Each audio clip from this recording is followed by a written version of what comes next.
verify me your home address? No, I will not.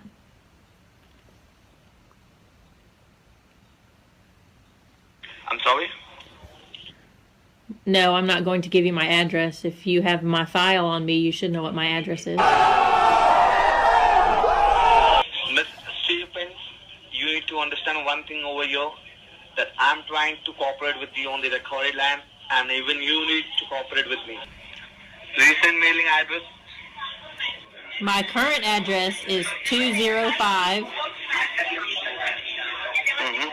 Saunders, Saunders Street in Apex, North Carolina. Want me to read out the complete information to you about the allegations from which you can now. There are legal enforcement agencies involved in this case.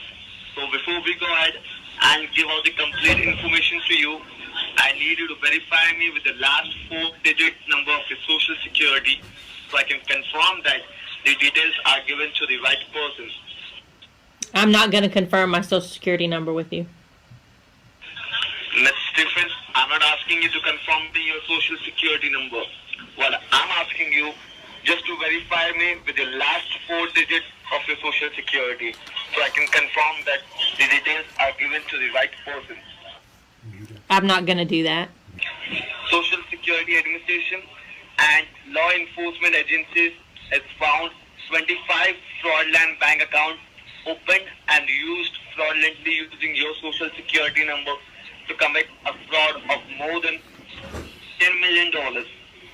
This account were used to transfer and receive funds for illegal local and international bank wire transfer include like money laundering, drug trafficking, and for internal revenue service, tax scams all over USA. I need to give them the details. So can you just tell me how many bank accounts do you own as per your knowledge and information? I would like to just speak to your supervisor now, please.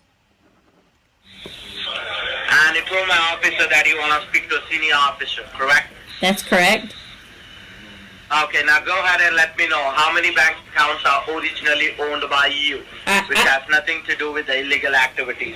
Well, if it has nothing to do with illegal activities, why do I have to give you tell you how many bank accounts I have? See, if you do not tell me how many bank accounts you have, we'll go ahead and suspend all the bank accounts which are connected to your social security. Do not blame us if you lose any money. We are trying to help you out over here, okay? Well, I just don't understand how giving you I would like to know what the allegations are against me and what you're going to take out a warrant for. Right now, there are 2 criminal charges against you. Number 1, drug trafficking. And number 2, money laundering. Okay? Well, that's better than the 25 the first guy told me were out against me.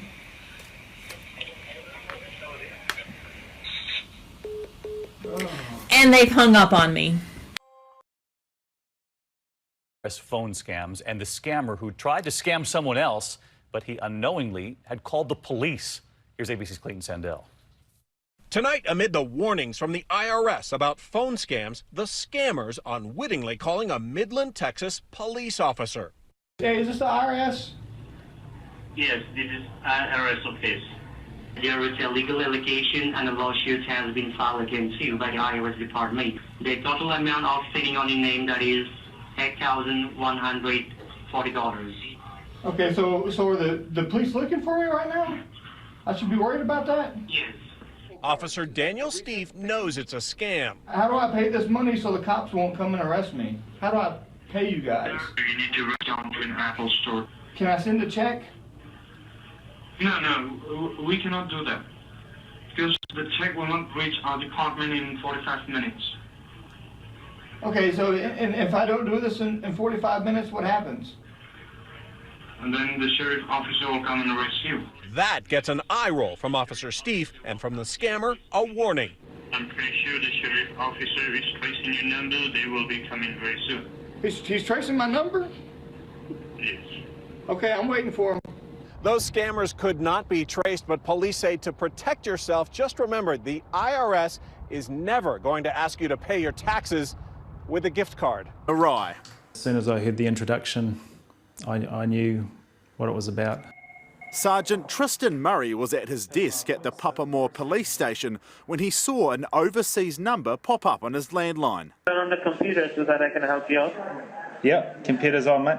However, unknown to the caller, Sergeant Murray had recently warned locals about this very same scam. Here we were a month later receiving a phone call in my office from the exact thing I'd been talking about in my newsletter. Okay, you need to type there www. Yeah. The man claimed he was from Microsoft Tech Support and asked Sergeant Murray to go to a website called teamviewer.com. But instead of doing that, he turned the tables on the scammer. Now, hit the enter button and let me know what do you see.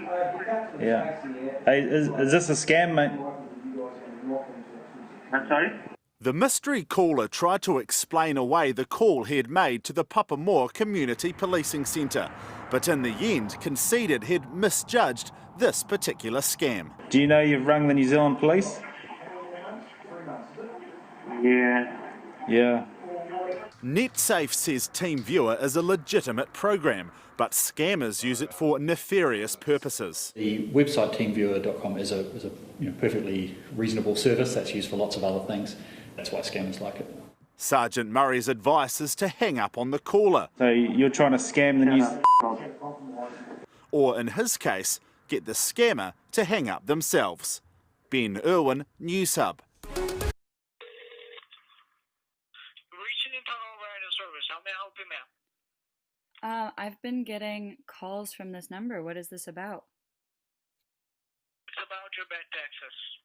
It means you file your taxes each and every year, but you file your taxes incorrectly in the year 2010 to 14. I mean, I've only been filing taxes since 2012, I think.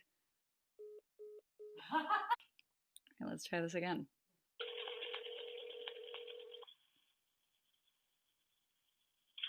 Internal Awareness Service Investigation Department. How may I help you? For your bad taxes. My bad taxes? I've never filed bad taxes. What do I gotta do? Are you agreeing with me right now? What is your first name? What is my first name? Shouldn't you know that? I'm sorry, didn't you call me? Shouldn't you know? You're the IRS. There we go.